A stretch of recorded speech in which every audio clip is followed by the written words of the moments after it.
हमारी कहानी राम की करते हैं कल्याण कलिया करते हैं कल्याण पूरा जो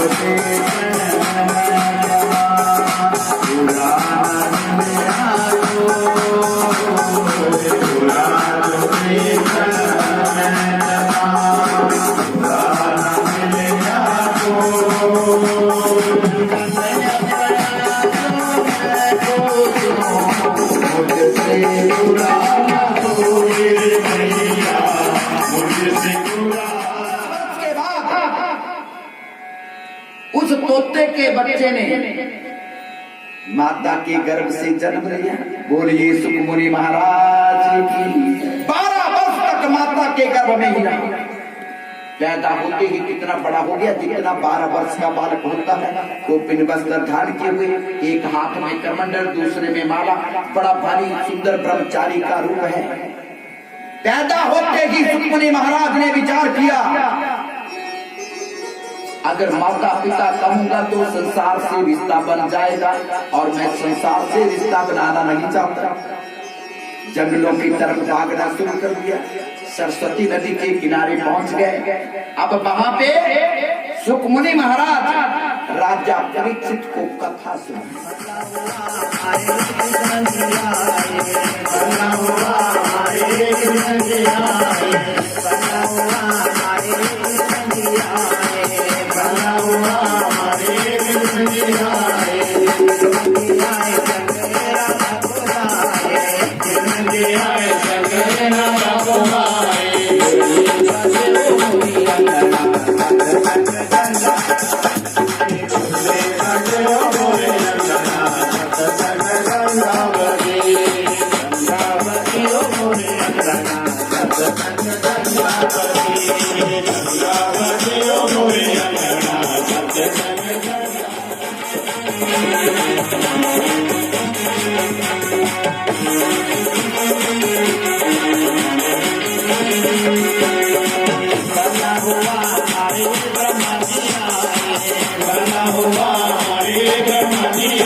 सूत जी महाराज ने कथा सुनाई, 88,000 ने कथा को श्रवण किया।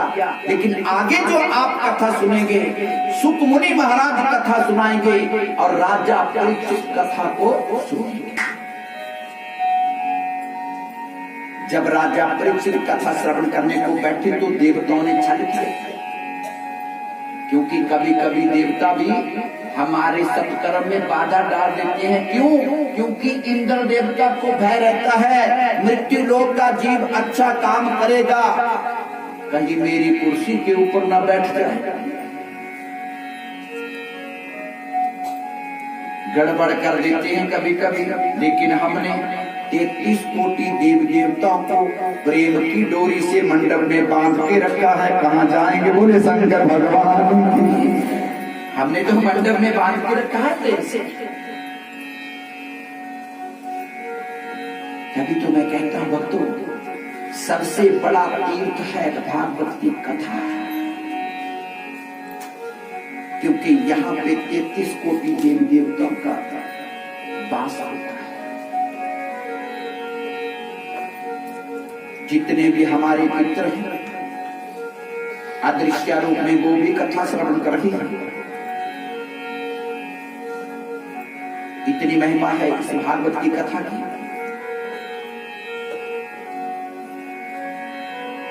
अब देवताओं ने छल कैसे किया? एक अमृत का कलश लेके आ गए और राजा परीक्षित के सामने खड़े हो गए और राजा परीक्षित को कहने लगे, राजन इस अमृत को तुम पी लो और अमृत के पीने से तुम अमर हो जाओगे और तक्षक नाग के डसने से तुम्हारी मृत्यु नहीं होगी। और बदले में देखो सौदा हो रहा है, देवते भी सौदे लगे, और बदले में ये भागवत शास्त्र ये अमर का हमें दे दो।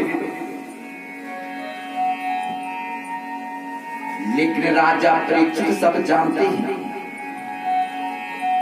राजा परीक्षित ने जान लिया ये देवताओं ने छल किया है, और राजा परीक्षित कहने लगे, हे देवताओं, इस अमृत के कलश को लेकर के स्वर्ग में चले जाओ, क्योंकि इस अमृत के पीने से मात्र राजा परीक्षित ही अमर होंगे, लेकिन इस अमृतमयी अमर गाथा के सुनने से सारे जगत का कल्याण हो जाएगा। राजा परीक्षित अपना नहीं, राजा परीक्षित तो सबका कल्याण चाहते हैं। न जाओ श्यामा वृंदावन से, मेरी